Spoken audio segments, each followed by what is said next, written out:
When we think about medical treatment, we think about it in two ways. One is we think about it in terms of medical treatment by stage or age. And then the second thing I'll talk about is we talk about it in terms of reversibility. So medical intervention for youth can be broken down into these stages. So the first one on the far left-hand side is prepubertal, which I put here as less than 8 on average. And at this point, no medical intervention is needed. What is indicated is really acceptance and affirmation. This really can include things such as choosing a name, haircut, and clothing style that affirms their gender identity.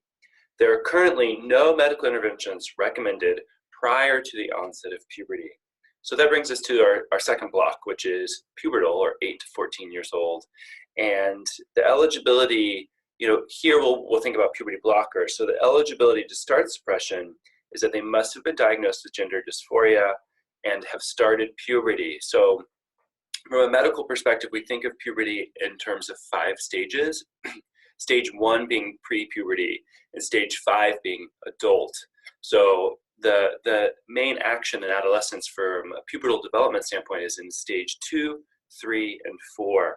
So to start suppression, the clinician needs to confirm that the individual is at least Tanner 2 and has experienced distress with puberty.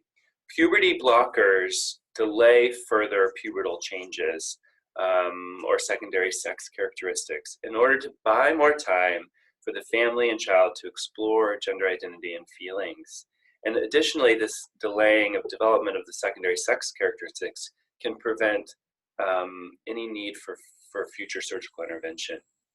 Post-pubertal, and I have the age greater than 14 here, but it can really vary around 14. This refers to cross-sex hormones. So this is when we think through starting testosterone in a trans male, estrogen in a trans female, and gender-affirming surgeries.